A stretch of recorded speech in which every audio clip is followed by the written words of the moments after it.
Good evening, students. Myself, Sheikh Irshad Wajid, coordinator of AE Kalsekar College. Today, we are going to study indirect taxation, that is GST, Goods and Service Tax. That today we'll see lesson number 3, time, place, and value of supply. What is time of supply? Under section 12 to section 14. Number 1, time of supply of goods under forward charges, invoice, and last date of invoice. Out of these two, whichever is earlier, that will be a time of supply.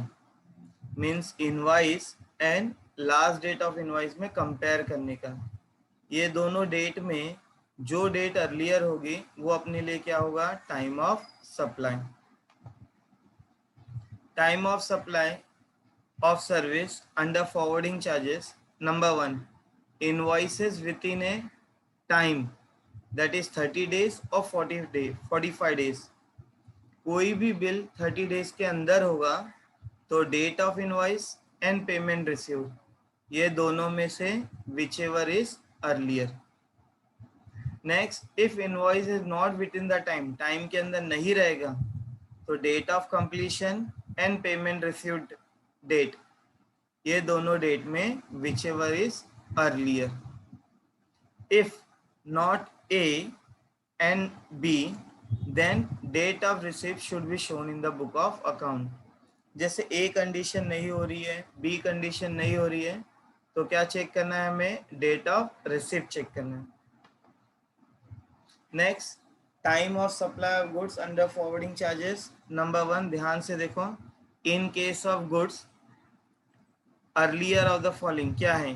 Date of invoice, issue of invoice by the supplier, और last date which he is required to issue the invoice. ये दोनों date में से whichever is earlier लेना है. क्या लेना है? डेट ऑफ इनवॉइस या तो last date. Next, date on which the supplier receive the payment, एक ये भी चेक करते हैं. ये दोनों में से जो अर्लियर होगा वो अपने लिए क्या होगा? Time of supply.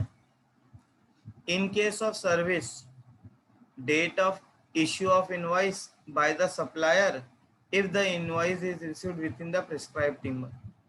अगर टाइम के अंदर होगा तो डेट ऑफ इनवॉइस लेना है.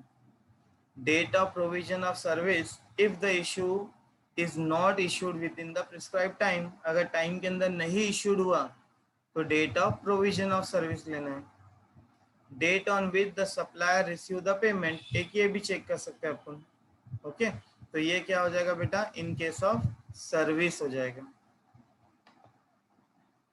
This is very important. Place of supply, place of supply of goods other than importer और exporter. Number 1, supply involve movement of goods, जहां गुड्स क्या हो रहा है? मूव हो रहा है एक प्लेस से अनदर प्लेस तक. तो place where the movement terminate for delivery to the recipient, तो ये अपने लिए प्लेस ऑफ सप्लाई. जैसे विरार से गुड्स सप्लाई हुआ नाला सुपारा में, तो प्लेस ऑफ सप्लाई क्या होगा? नाला Sopara. Okay. Goods deliver on the direction of third person, किसी थर्ड पर्सन ने बोला है गुड डिलीवर करो, तो ऐसे केसेस में the principal place of a business of third person. जैसे ए ने गुड्स बी को सेल किया, फिर बी ने बोला गुड्स किसको सेल करो? सी को, तो इसमें थर्ड पर्सन कौन है? सी.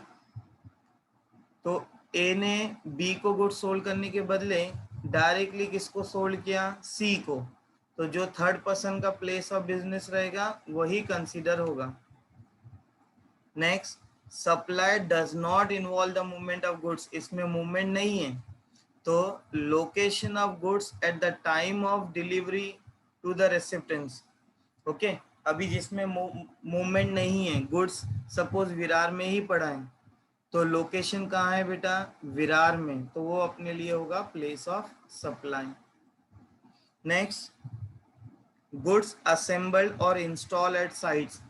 फॉर एग्जांपल, अभी मेरा कंप्यूटर का स्टोर रूम है और मुझे वसई से ऑर्डर मिला तो मैंने वसई में जाके कंप्यूटर सेटअप किया, तो प्लेस ऑफ इंस्टॉलेशन क्या हो गया बेटा, वसई। याद रखना है।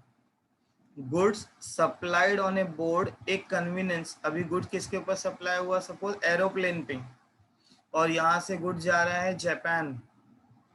ओके, फॉर एग्जांपल विरार से गुड्स जा रहा है चर्च गेट, और विरार के एयरपोर्ट में क्या हुआ, गुड्स लोड हुआ।